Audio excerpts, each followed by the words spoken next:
itu di mana gitu ya. Kita pas, oh 700, jadi 750, kita tarik garis. Set, oh ternyata di sini 750. Ini formasi A gitu ya.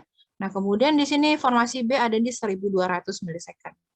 Misalnya 1200 milisecond itu ada di mana? Kita paskan di sini. Oh, berarti nah di sini 1200 misalkan. Di sini lah ya kira-kira. Oh, di sini 1200. Nah, ya. Kemudian 1300 misalkan di sini lah ya. Nah, gitu ya. Nah, itu harus kita paskan di sumurnya, bukan di sininya ya, karena kita punya sumur. Nah, kemudian kita tracing. Itu harus mengikuti reflektor dari seismik itu sendiri. Misalkan ini jatuhnya di peak, ya di peak kita tracing terus. Gitu ya. Kemudian kalau ada struktur gimana, Bu? Nah, kalau ada struktur, itu kita harus berhenti. Misalkan ini kan di sini ada, misalkan kan di sini ada struktur besar ya, ada main fault-nya gitu ya. Nah, di sini ada struktur besar nih di sini.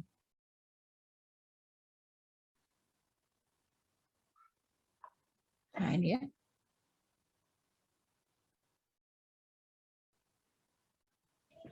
Nah, seperti itu.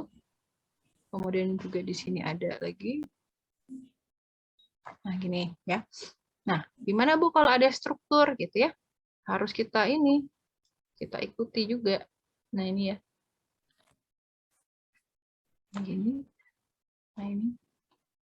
Nah, kebetulan di sini offsetnya tuh nggak terlihat tidak terlihat besar gitu offsetnya. Nah, kalau ada offset yang besar seperti line seismik yang tadi, nggak konsisten. Ini harus konsisten ya. Kita ikuti, kita tracing gitu ya. Kalau di peak dia jatuhnya. Nggak boleh naik turun. Nah, gitu ya kira-kira. Nah, ini 1300. Jadi sebelum kalian picking horizon, kalian picking fault-nya dulu. Untuk apa? Supaya kalian tidak salah di dalam menginterpretasi data horizon-nya gitu. Nah, kira-kira seperti itu. Nah, bagaimana kalau yang di sini misalkan nanti kan ada keterangan lagi, misalkan ada soal formasi D gitu ya. Formasi D adanya di kedalaman berapa ini? 1550 misalkan ya, 1550 misalkan. 1550 kan jatuhnya di sini kan. Oh ya udah kita tracing. Nah gini. Nah ini jatuhnya kemana nih?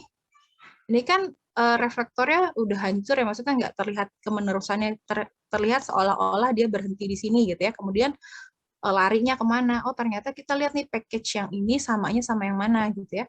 Nah kita lihat, oh ternyata dia patah ke sini, turun ke sini. Nah gitu ya. Nah gitu. Nah itu kalau ada patahan di zona patahan gitu ya, itu harus mengikuti reflektornya.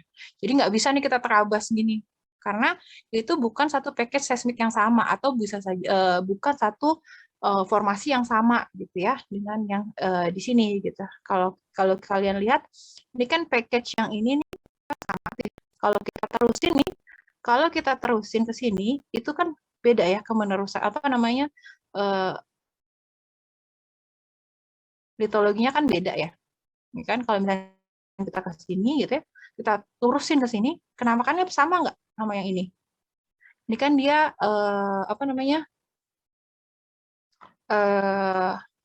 low amplitude ya. Kalau kita lihat ini low amplitude, kemudian di sini padahal di bawahnya itu harusnya dia strong amplitude gitu ya. Kita lihat reflektornya tuh strong sekali gitu.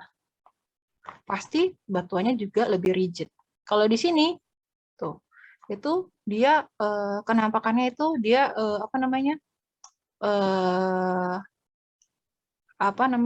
lebih warnanya itu lebih pudar dibandingkan yang ini. Itu berarti dia menandakan batuannya juga tidak lebih rigid dari yang ini. Atau batuannya dia bersifat Bisa ya. Berarti dia batuannya juga lebih berbeda dengan yang di sini. Kalau di sini kan dia terlihat seperti satu package gitu ya. Nah, ini ya, kalau terlihat kita buat minimal sederhana gitu ya. Nah, kemudian ini kalau kita tracing gitu ya, ini satu package gitu ya. Nah, ini kalau kita kita buat sederhananya gitu ya, tidak detail dengan data sumur gitu. Nah, ini kan kalau kita bisa lihat ya, pelamparannya gitu ya, pelamparan dari si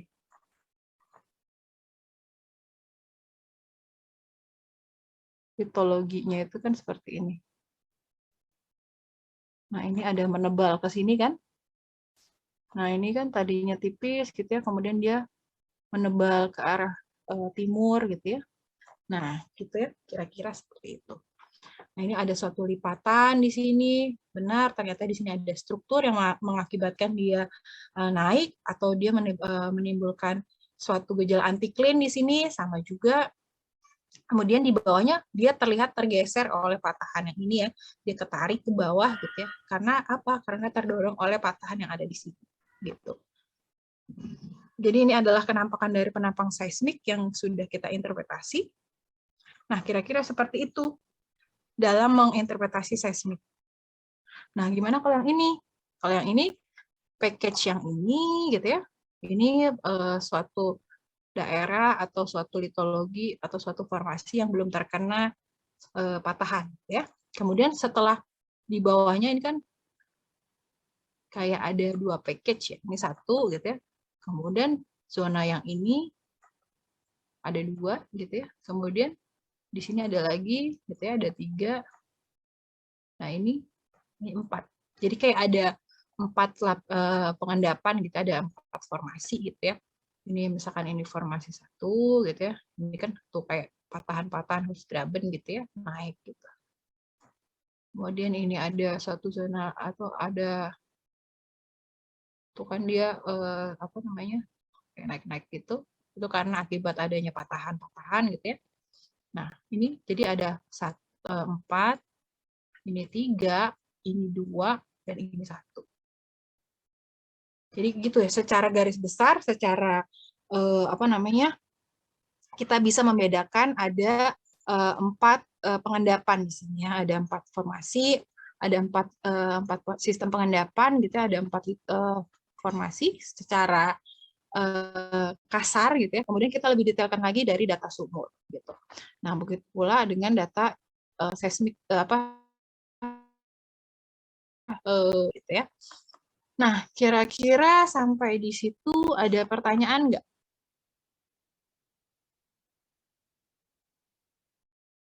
Kalau misalnya kira kesulitan nggak?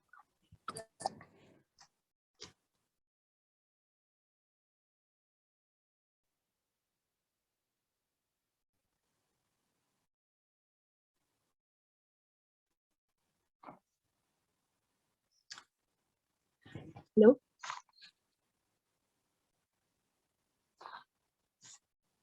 Bisa lah ya, dalam interpretasi ini kita lihat saja secara menyeluruh gitu ya, kita bikin bagi dulu beberapa bagian gitu, kemudian baru misalnya nanti ada soalnya kan di dalam soal ya tadi seperti ini, nanti kita tentukan misalkan di kedalaman ada sumur apa gitu ya, misalnya ada sumur Fizi dengan formasi apa gitu ya, kemudian dengan kedalamannya berapa gitu ya, kemudian kalian tracing horizonnya, kemudian yang pertama itu adalah kalian picking fault-nya terlebih dahulu, picking patahannya terlebih dahulu, baru kalian picking horizon-nya sesuai dengan keterangan yang ada di dalam sumur, gitu ya, atau di dalam well log-nya seperti apa.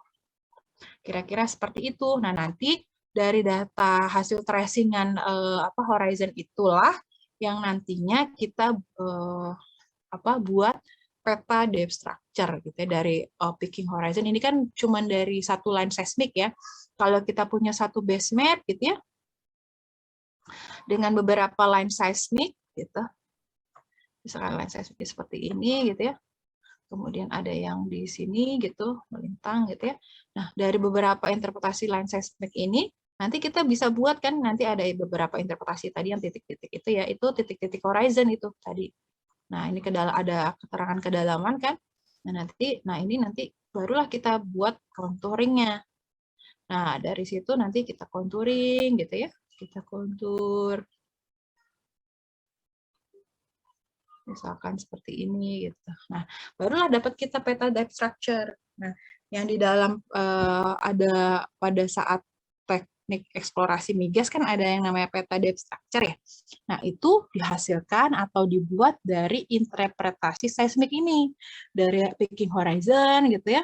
Kemudian kita contouring dan dapatlah kita peta depth structure gitu. Itu kira-kira ada pertanyaan nggak? Kalau nggak ada pertanyaan, berarti saya anggap bisa semua nih. Bu, saya mau nanya, Bu. Ya, silakan. Kalau di kedalaman 1400 itu gimana, Bu? Kan package-nya beda tuh. Nah, packing horizon-nya itu gimana, Bu? Kalau di kedalaman 1400, Bu. Oke, kita coba ya. 1400 itu kira-kira di sini ya, kira-kira ya. Kira-kira lah ya. Ini kan 1250, berarti tengah-tengahnya berapa? Coba kita kira. Di sinilah ya. Sini misalkan ya. Iya, Bu. Betul di sini.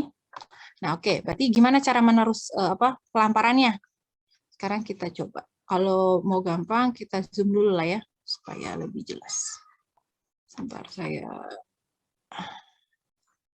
zoom dulu biar gampang. Nah, gini. Kelihatan nggak? Misal di Kelihatan, Bu. sini. Misal di sini ya. 1000 berapa tadi? 1400 kira-kira di sini. Kita lihat dulu, ini jatuhnya di mana. Nah, kemudian kita lihat pelamparan samping kanan kirinya dulu. Jadi sebelum kita interpretasi, kita lihat dulu nih package-nya tadi ya, package, balik lagi ke package. Jadi package seismiknya itu jatuhnya ke yang mana. Nah, gitu ya. Nah, ini kira-kira di mana? Oh, ternyata dia melamparnya ke sini.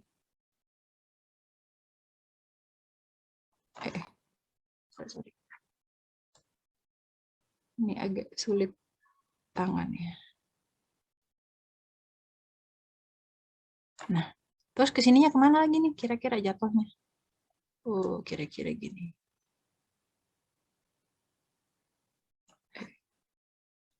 Jadi dia ada di, ternyata ada di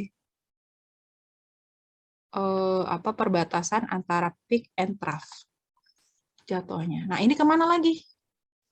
Nah, kita lihat apakah dia, ini kan kayak ada ambiguitas ya di sini, bisa lari ke sini, bisa lari ke sini, betul nggak? Iya, Bu. Oke. Nah, sekarang caranya gimana menentukannya? Kita lihat bawahnya dulu. Dia polanya kan gini ya, polanya tuh. Gitu ya. Tapi ini berbeda lagi nih, beda sendiri. Nah, berarti kita ikutin yang mana? Kita ikutin yang bawahnya. Karena dia package-nya sama dengan yang ini. Kita ikutin.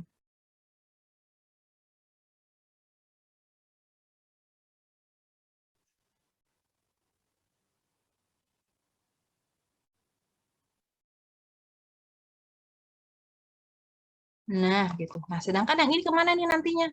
Oh, ternyata dia ada penipisan.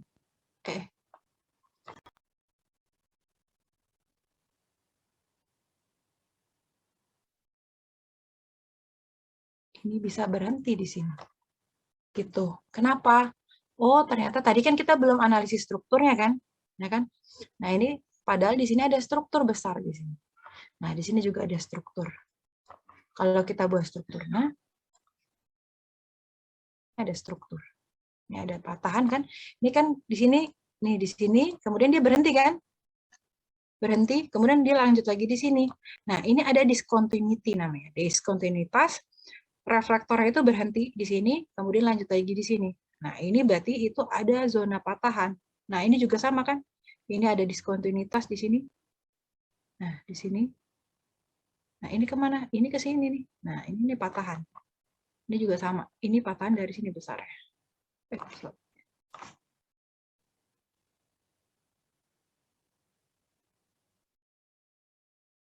Nah, gitu.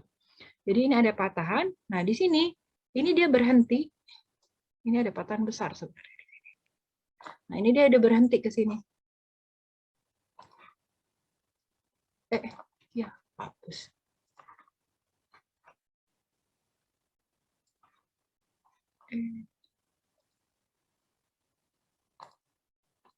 Gimana sih ini? Kok masih hapus? Nah, oke. Jadi ini dia berhenti. Nah, ini kan tadi ke sini ya.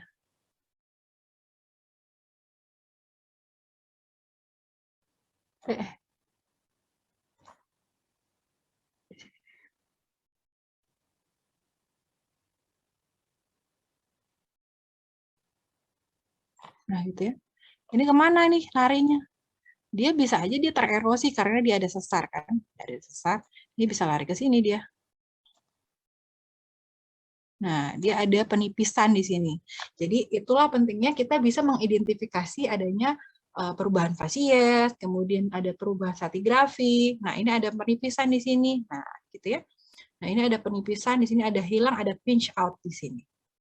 Karena apa? Bisa karena ada pengendapannya berhenti di sini, bisa juga karena pengaruh struktur dia tererosi seperti itu.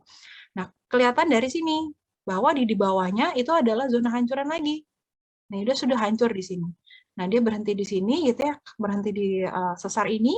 Kemudian litologian di sini dia hancur karena akibat adanya pengaruh struktur yang ada di sini. Ini kalian lihat ya. Nih, dia zona yang lebih hancur dibandingkan yang sini kan. Dia lebih strong di sini atau reflektornya masih terlihat, tapi ketika dia terkena struktur, di sini dia sudah hancur.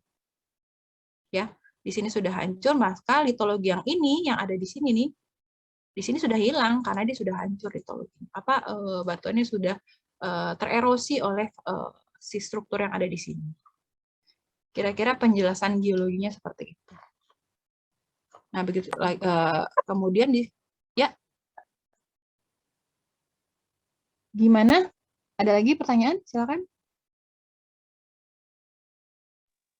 Terima kasih, Bu. Jelas? Jelas, Bu, jelas. Terima Oke, kasih, Bu. ini ya sama-sama. Jadi terlihat ya dari seismik gitu ya, seperti di sini. Nih, di sini kan seperti ada kantong-kantong ya. Kalian lihat nih di sini. Nah, ini. Nah, gitu ya. Kemudian juga sama di sini.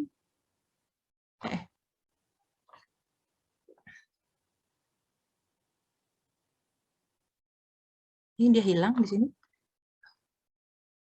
Nah, ini apa ciri-ciri dari apa ini ya? Nah, ini seperti apa? Ini kan kayak ada kantong-kantong gitu ya. Nah, kalau kalian lihat nih, dia menebal gitu ya.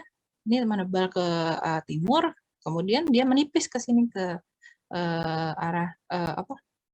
Kok salah kebalik. Oh iya benar ya. Nah, kemudian di sini juga sama. Ini juga menebal. Nah, sini juga kan dia sama tuh ya. Apa namanya tebal lapisannya, tapi dia kayak seperti mengantong gini. Nah, itu ciri-ciri apa? Balik lagi tuh ke tipe-tipe yang reservoir yang pernah saya jabarkan kan, ada channeling, kemudian ada apa lagi? Macam-macam ya. Ada funnel gitu ya. Nah, ini contoh-contoh dari endapan-endapan channeling gitu ya. Nah, dia seperti channel-channel seperti itu ya. Nah, itu ya. Nah, itu adalah contoh dari endapan-endapan atau daerah-daerah channeling. Dia seperti mengantong gitu. Nah, jadi dari seismik ini kita bisa cerita banyak nih. Bukan hanya struktur, tetapi stratigrafinya juga kita bisa jelaskan. Gitu. Oke, sampai di sini. Bisa ya kira-kira? Jadi tadi kita sudah belajar tentang stratigrafik. Tadi ini ya stratigrafik gitu ya. Kemudian kita belajar struktur, kemudian kita sudah belajar tentang pelamparan atau kita belajar tentang horizon tracing gitu ya. Kira-kira seperti itu yang dilakukan dalam interpretasi seismik. Ada stratigraphic interpretation, kemudian ada structural interpretation, ya. Jadi structural interpretation itu ada kita menginterpretasi struktur yang ada di dalam seismik, kemudian stratigraphic interpretation yaitu tadi lingkungan pengendapan, kemudian ada perubahan fasies, kemudian ada kita bisa menentukan umur ya dari apa namanya lingkungan dari pengendapan gitu ya. Kalau lingkungan pengendapan kita bisa tentukan nih jenis reservoirnya nanti apa gitu ya, kemudian pelamparannya seperti apa, kira-kira seperti itu. Oke, ada lagi pertanyaan? Kalau nggak ada, oke, materi kita sudah habis sampai di sini ya. Ini terakhir adalah tentang interpretasi seismik. Jadi materi nanti UAS-nya dari mulai pokoknya seismik aja ya. Kalau sampai geolistrik sampai seismik ya. Kan karena UTS kemarin kan sampai geomagnet ya, dari graviti sampai geomagnet. Sedangkan UAS-nya dari geolistrik sampai seismik. Jadi mulai analisis data geolistrik, kemudian sampai ke interpretasi data seismik. Sampai di situ. Oke, kalau nggak ada pertanyaan, berarti nanti akan saya berikan tugas interpretasi ya. Untuk nilai tugas terakhir, nanti saya share di GCR. Nanti silahkan dikumpulkan sebelum UAS. Nggak ada pertanyaan, boleh kita absen.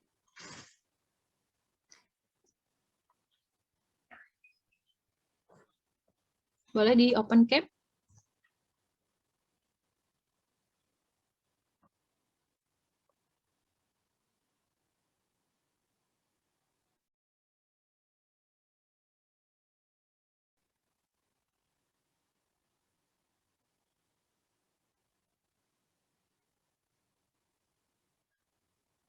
Oke.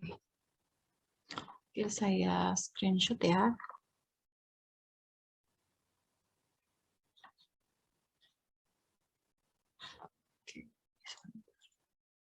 Oke, 1, 2, 3.